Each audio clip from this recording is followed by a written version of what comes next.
Un poco de historia. Hay una historia justamente que no se sabe si es cierta, de que Gauss sugirió que se podría dibujar un triángulo gigante y tres cuadrados en la tundra siberiana mostrando el teorema de Pitágoras.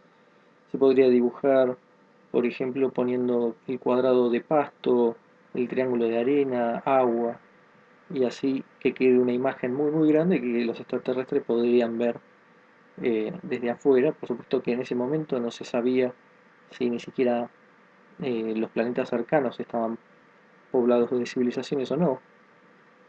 Charles Cros, un inventor francés, también de la época de Gauss, estaba convencido de que los puntos de luz observados en Marte y Venus, que probablemente eran las altas nubes iluminadas por el Sol que hay en esos planetas, él estaba convencido que eran luces de las grandes ciudades en esos planetas, y pasó años solicitando al gobierno francés que se construyera un espejo gigante que podría usarse para comunicarse con los marcianos y venusinos, quemando líneas gigantes en los desiertos de esos planetas.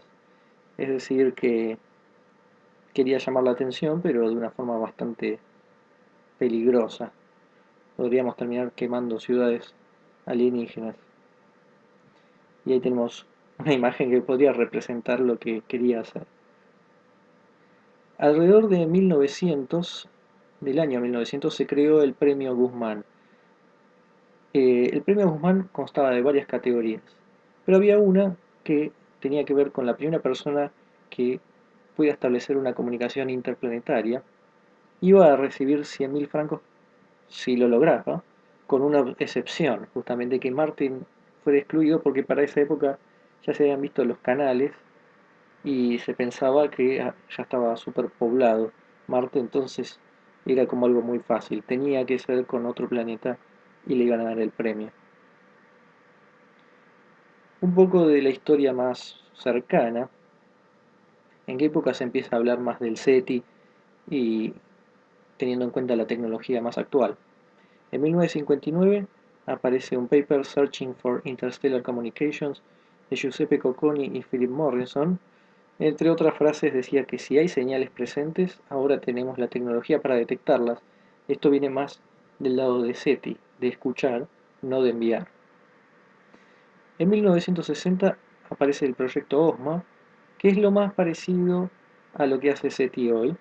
Frank Drake fue a un radiotelescopio a escuchar, entre comillas, escuchar eh, ondas de radio de algunas estrellas. No consiguió, por supuesto, escuchar nada, pero fue la primera vez que se hizo.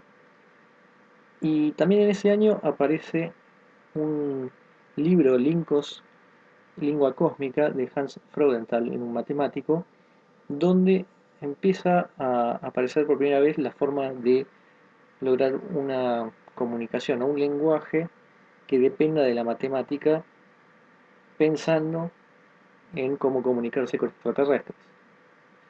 En 1961 se hace una conferencia sobre SETI, sobre la búsqueda de señales extraterrestres, que van 11 personas. Estaba Frank Drake, también había un premio Nobel. Ahí se formó un grupo que se llamó la Orden de los Delfines, algo así, porque había un especialista en comunicación de los delfines, y empezó a dar el puntapié para lo que vendría después el Instituto SETI. En 1961 también Drake propone su famosa ecuación probabilística sobre cuántas civilizaciones extraterrestres puedan haber en el universo o en la galaxia.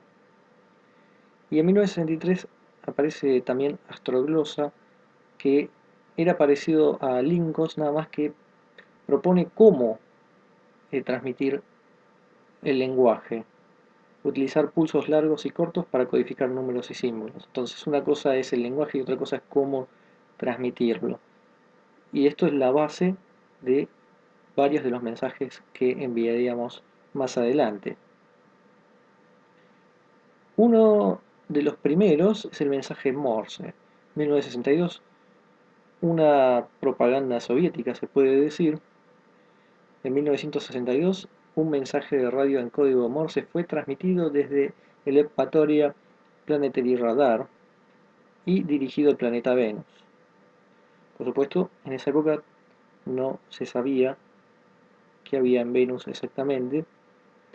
El contenido del mensaje era las palabras Mir, Lenin y Unión Soviética en Morse. Mir significa paz en ruso.